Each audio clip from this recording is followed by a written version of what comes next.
Hi,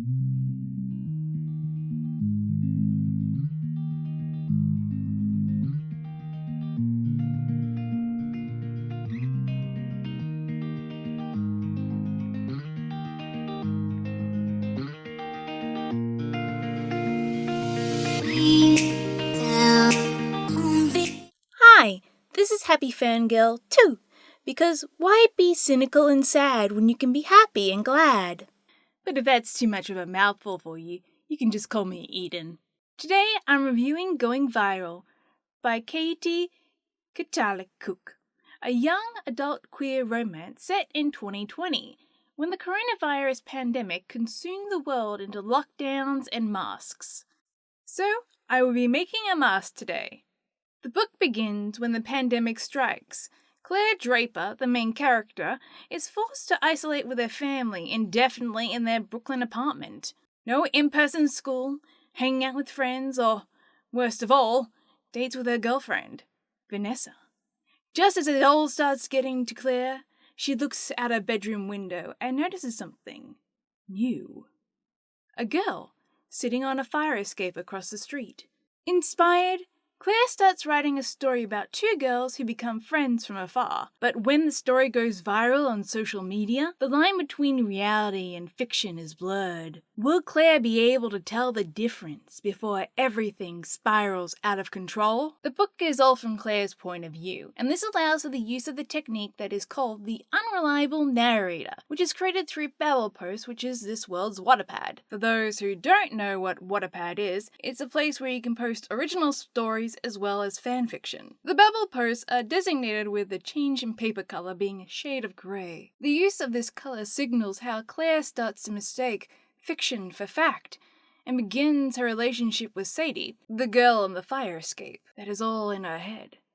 Her romantic entanglement with this girl is meant to come off as cute, and her relationship with Vanessa is meant to establish a loving partnership. But as I read through the pages, none of this was apparent. I have never been uninterested in a love story, and a love triangle makes me swoon.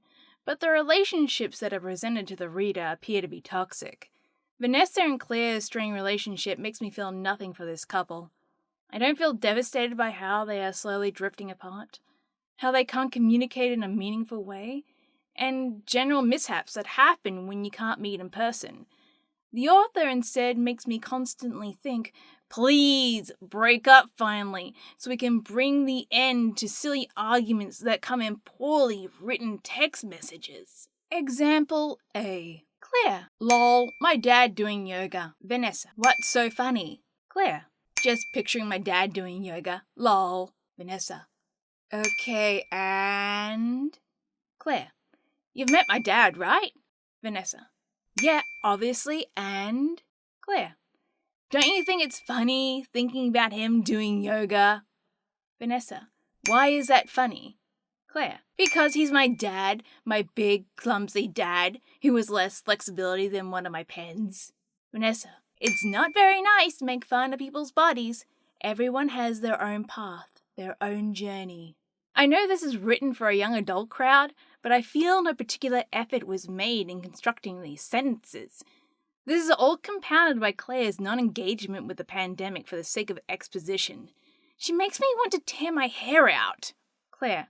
Aren't you freaking out? Vanessa. I miss you too, Claire, but I mean none of this is really that big of a surprise, is it? Claire. It isn't? Vanessa.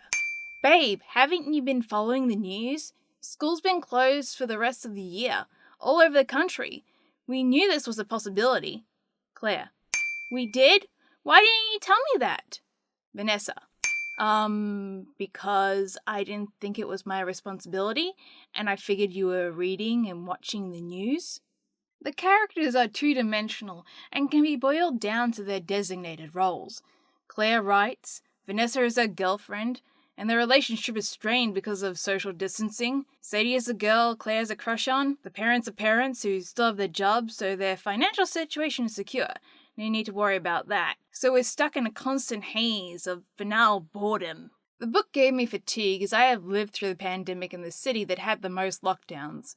I had already experienced all the trials and tribulations that come from living through lockdowns, and the author's writing brings nothing new. The use of repetitive language for the same descriptions for the fire escape, living room, and bedroom never change. There's no life given to these places. No growing sick of seeing these locations when you're stuck in a tedious cycle of constantly reliving the same day over and over again. There is no depth to this book. I feel like it was created by ChatGPT by the shallow content and its message that accumulates in the pandemic is a headache to live through, and don't mistake relationships in your head for fact when they are fiction. I give this book 1 smiley face out of 5, with a recommendation to avoid this book at all costs. Remember to like and subscribe. I post a new video every fortnight on Friday. And remember to stay happy!